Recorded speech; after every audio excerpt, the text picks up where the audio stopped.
와, 이게 사실 하나팬 입장에서 하는 리뷰이기도 하고 그러다 보니까 더더욱이 우리는 올라가 있는 상태에서 경기들을 보는데 오히려 감정이입이 되더라고요. 삼성 라이온즈 입장에서는 아마 이런 부분이 되게 아쉬웠다. NC 다이노스 입장에서는 자, 지금 이 시점에서는 NC 다이노스가 최고의 팀이죠. 지질 않고 있고 10경기째 지지를 않고 있습니다. 물론 이제 연승 기록으로 인정은 안 되죠. 이건 가을 야구고 정규 시즌과는 연승 기록은 별개이긴 하지만 어쨌거나 10게임째 지지 않고 있습니다.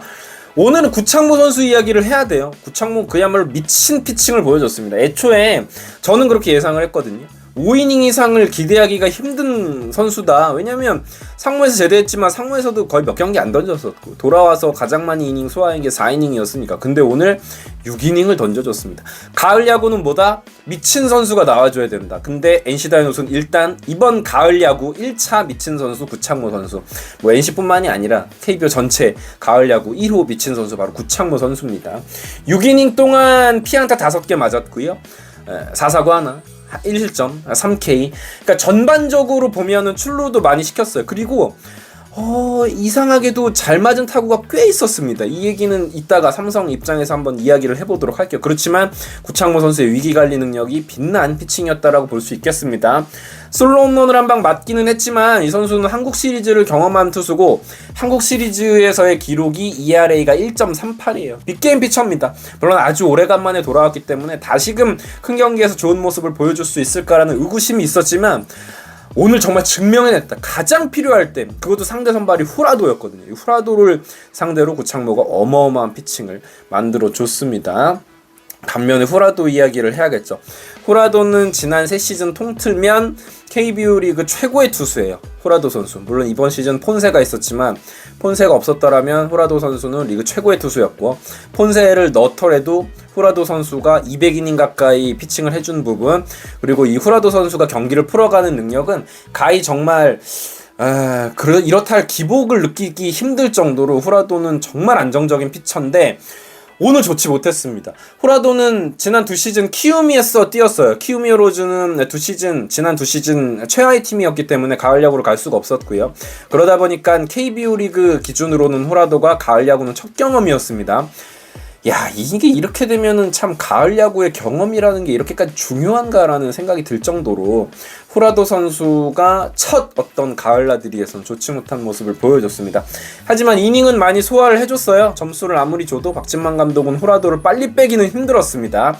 6.2이닝 동안 넉 점을 줬습니다. 후라도의 이름값 그리고 후라도에 대한 기대치를 생각했을 때 사실 6.2이닝 4실점은 기대에 못 미치는 ERA인 건 맞죠. 1회부터 공격적인 공략을 NC가 했습니다. 그러니까 초구를 지켜본 이후에 조금만 유리한 카운트 되면 2구부터 혹은 초구부터 NC 타선이 그대로 공략을 했어요. 1회부터. 그게 이제 주요했죠. 적극적인 타격이 결코 나쁜 것만은 아니다라는 걸 NC 타자들이 입증을 한 경기였다라고 생각하고, 1회를 보면은 2번 최원준, 3번 박건우, 4번 데이비슨이 이제 연속 안타를 때려내면서 점수를 냈고요. 2회에도 이우성 선수가 선두 타자로 나와서 이것도 초구였어요. 초구.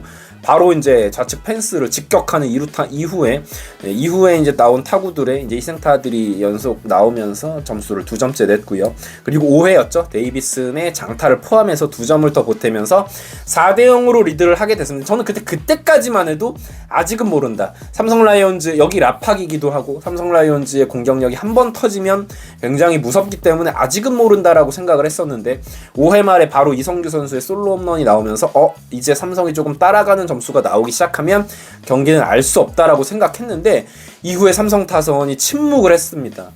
결정적일 때 병살타가 굉장히 아쉽죠. 8회 말에 이지현 선수의 병살타가 너무 컸어요.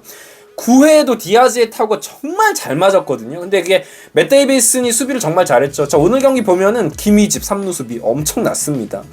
데이비슨의 1루 수비도 상당히 좋았고, 근데 저는 이 대목에서 제가 만약에 한화 이글스가 이렇게 졌으면은 이런 멘트 하기 힘들 거예요. 근데 저는 이제 3자 입장에서 경기를 보다 보니까 솔직히 말씀드리면 오늘은 밥입신이 삼성을 완전 외면했어요.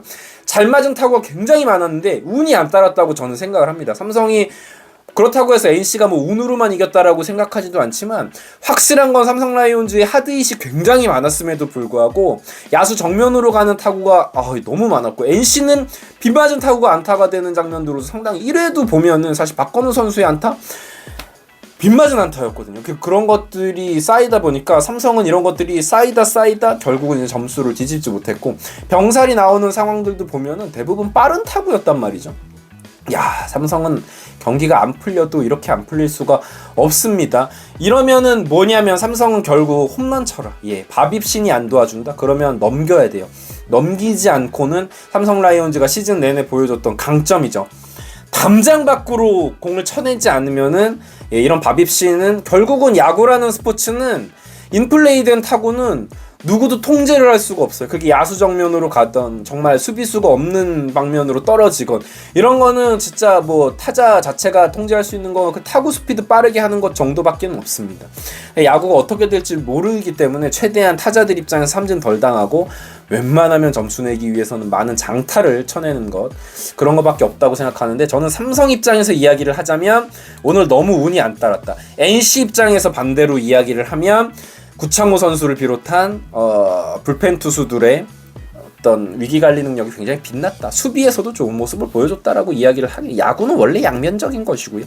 자, 그러면서 삼성 입장에서 또 이야기를 해보면 굉장히 뼈아픈 패배일 수밖에 없습니다. 만약에 내일 경기를 삼성이 잡고 준 플레이오프에 가더라도 이거는 출혈이 너무 크죠. 왜냐하면 1차전에 후라도, 가라빗도, 원태인 이 세 선수가 못 나올 가능성이 꽤 있습니다. 왜냐하면 내일 이기는 경기가 되면은 가라비토 원태인 다 내야죠. 지금은 선발 불펜 요 구분이 있을 수가 없고 불펜진의 소모가 오늘 좀 있었기 때문에 삼성 입장에서는 내일 경기를 이기고 간다면 원태인 가라비토 이 두 선수가 다 나올 가능성이 높습니다. 지금 리뷰하는 시점에서 선발 투수가 발표는 안 됐지만 결과적으로 선발로 나오는 선수가 불펜을 아주 오랫동안 가져가 주지 못한다면 두 선수가 출전할 확률이 굉장히 높아졌어요. NC 같은 경우에서 살펴보면은 9연승 때 보여준 강점이 다 나왔죠. 맷 데이비슨이 9연승하는 기간 동안 타율이 4할 8푼대였거든요. 근데 오늘 경기에서도 2안타였습니다. 장타 포함해서. 거기다가 김영규, 전사민, 김진호. NC는 불펜이 이번 시즌 좋지 않은 팀이에요. 불펜 ERA 자체도 하위권입니다. 그렇지만 9연승하는 기간 동안 김영규, 전사민, 김진호 뭐 이런 투수들의 ERA가 굉장히 좋습니다. 심지어 김노건 이런 선수들도 9연승 기간 동안 1점대 ERA였어요. 그렇다고 보면은 NC 다이노스는 요 필승조가 내일도 나올 수 있는 상황이고 내일 NC도 마찬가지예요. 똑같습니다. 두 팀은 이제 동등한 조건이에요. 내일 로건, 신민혁 이런 선수들도 다 투입해야죠. 경기를 이기기 위해서 조금만 선발이 흔들리는 모습을 보여주면 선발 빨리 내리고 롱맨으로 이제 신민혁 혹은 로건 둘 중에 누가 선발로 나올지는 지금은 알 수 없지만 그렇게 나와야겠죠.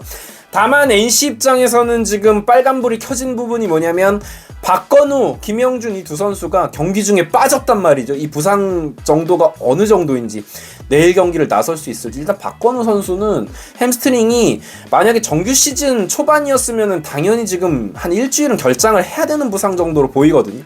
오늘도 주루 플레이하는 과정 속에서 이렇게 몸이 좋지 않았던 걸 생각하면 박건우가 내일 경기에 나올 수 있을지 좀 봐야 될 것 같고 김영준이 만약에 빠지게 되면 이 공백은 너무 크죠. 오늘도 홈런을 쳤거든요. 결국은 이 두 팀의 대결은 홈런포에서 승패가 갈릴 확률이 굉장히 높은 내일 경기인데 이 두 선수의 부상 정도가 중요해 보입니다. 자, 이렇게 되면서 굉장히 재밌어졌습니다.